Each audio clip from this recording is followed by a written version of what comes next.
Montech has updated their Sky 2 case to a new version called the Sky 2 GX. Not sure what the GX stands for, but in essence it means tweaked. For example, the main glass swings open instead of two thumb screws pulling away. We have a mesh front panel rather than glass. We have three 140 ARGB fans where the previous model had four 120mm ARGB fans. But one thing that hasn't changed is the price. The black version with tinted glass is $89. This white version with clear glass, $95. So let's take a look at those changes and see whether they've improved the Sky 2 or messed it up completely.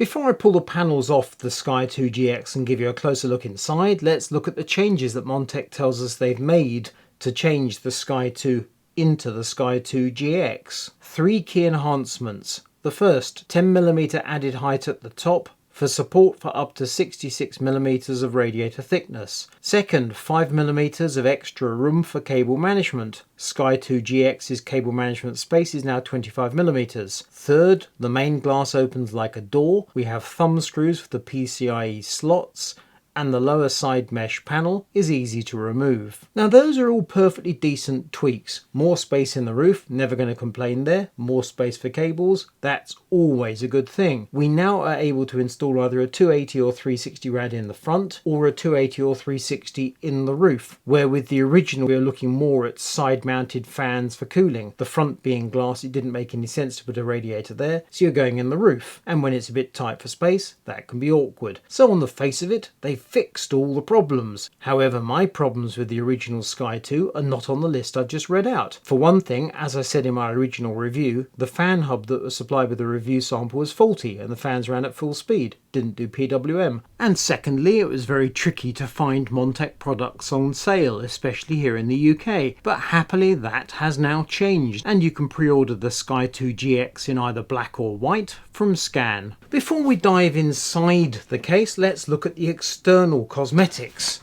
This white case has bright finished fasteners and clear glass. The accessory pack, also bright fasteners, and this accessory vertical GPU bracket, the same aesthetic, white with bright. If you instead prefer the Sky 2 GX in black, the glass is tinted,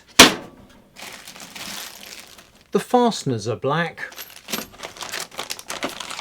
and the accessory vertical GPU also black. That's the kind of detail that pleases me. That and the fact that each of the fastener types is in a separate bag that is labelled with its use. This is good. It probably doesn't cost a great deal of money to Montech, but it adds value to the end user and it makes my life easier. And now let's see what the Montech Sky 2 GX is made of. Main glass, lifts away, exactly as they say. Top panel, thumb screw at the rear, pull and away.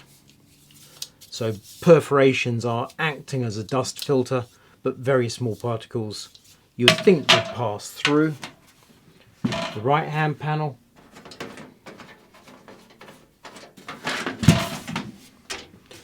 magnetic dust filter on the inside of the panel. At the front, magnetic front cover, which is mesh, so that can be taken off to be cleaned. That exposes the three fans.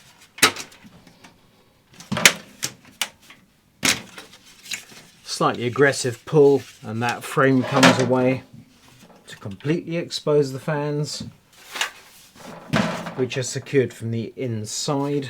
Around the back we have two SSD sleds. I haven't actually undone these yet.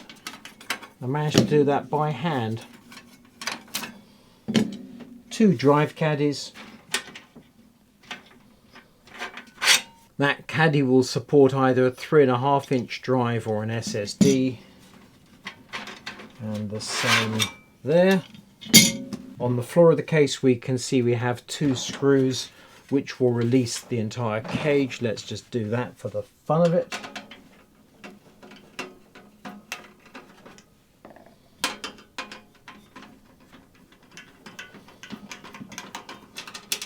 So we can move the cage from that rear position closer to the power supply, or further forward, or take it out altogether. Dust filter for the power supply intake.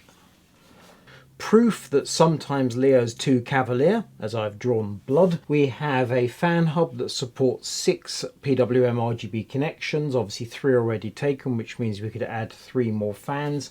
Those are standard ARGB PWM connections, so it doesn't require a specific fan with a proprietary connector. That's good. Front IOs on the top, power button, reset, 2 USB 3 Type A's, 1 Type C, headset jacks, fairly standard stuff. One of the changes that Montech has talked about is the ease with which this panel can be removed, should you wish. Not that it seems particularly necessary. At the rear of the case we have 2 screws.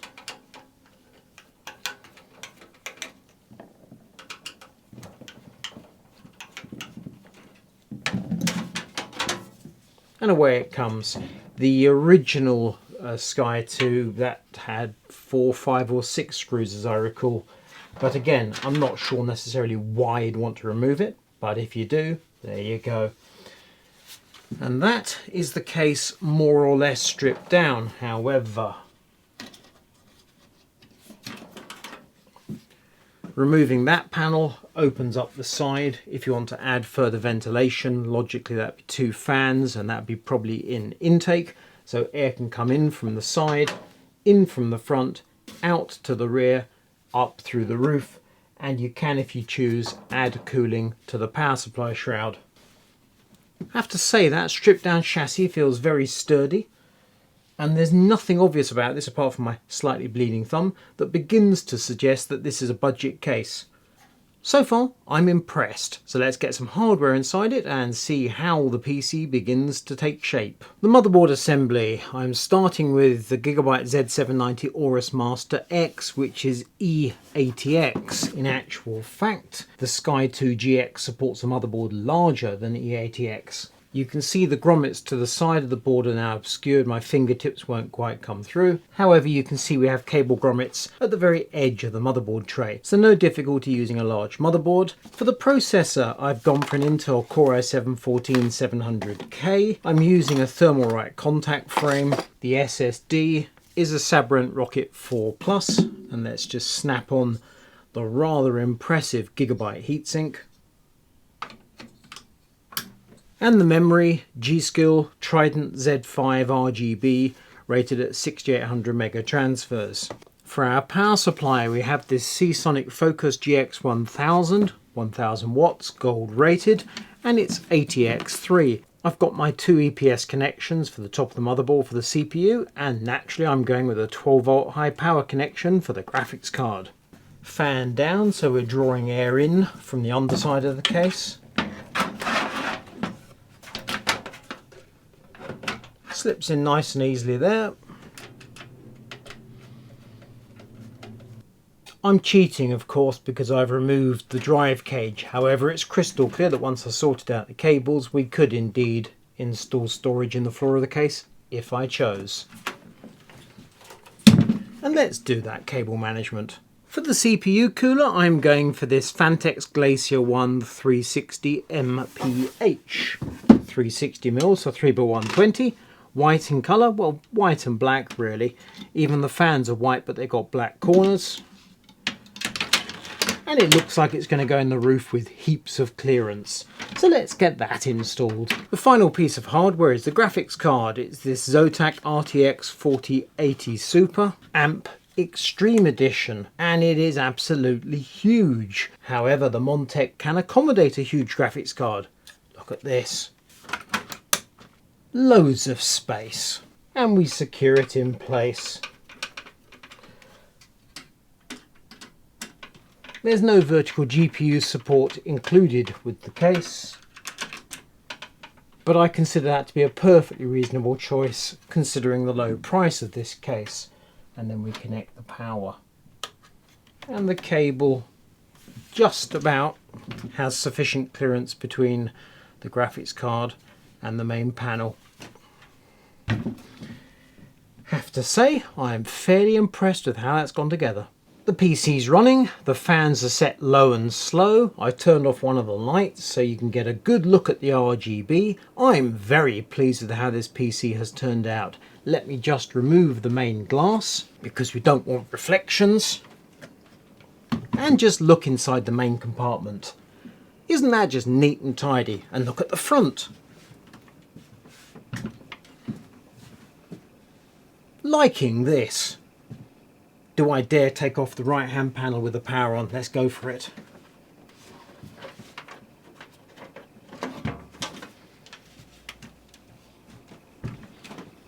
And the cable management. Neat. What a result.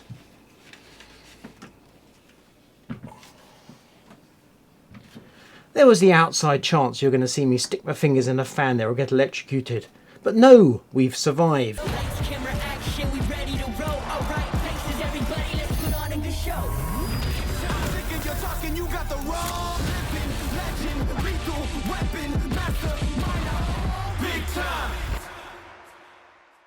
So how did thermal testing go? First we ran the fans at about 50%.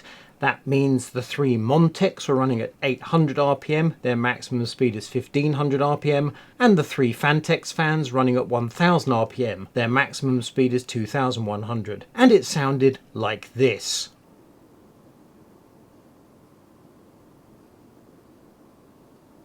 Nice and quiet, and then we ramped the fans up to full speed.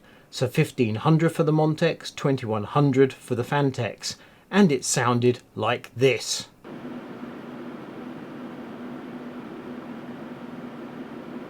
It's worth reminding ourselves this is a budget case. It has no noise deadening material, but it does have a lot of mesh. So if you crank up your fans, by goodness, you know all about it. And the temperatures at an ambient of 17 degrees, with the fans at approximately 50%. Our Core i7 initially ran at 91 degrees under heavy load, while our Zotac RTX 4080 Super was running at 62 degrees. Cranking up the fans to full speed, the CPU temperature dropped to 85 and the GPU temperature to 61.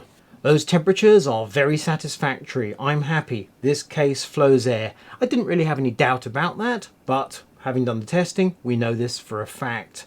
And this is high-end hardware. With the system running a light gaming load, it's pulling 530 watts at the wall socket. With the CPU and the GPU both maxed out, 770 watts. And yet, the Montech Sky 2 GX pulled through. And isn't that just good to hear? Let's turn to my conclusions, the pros and cons. Pros, the good points. Loads of mesh for high airflow. It's got a low price. It's supplied with three 140mm ARGB PWM fans. You get a 6-way PWM ARGB fan hub included, and the fasteners and accessories are colour coordinated depending on whether you have a white or a black finish. Cons, the negatives, and I really had to scratch around to find some negatives. No rear fan is included. It just looks a little bit odd. On the other hand, these hoses aren't getting stuck in a fan, so that's a good thing. And secondly, there's no noise deadening material, which means it can get quite rackety, unless of course you run your fans low and slow. Overall, I love it. The Montech Sky 2 GX is a 9 out of 10 and a must-have. Remember, it's kitguru.net for our written reviews, and we're on TikTok.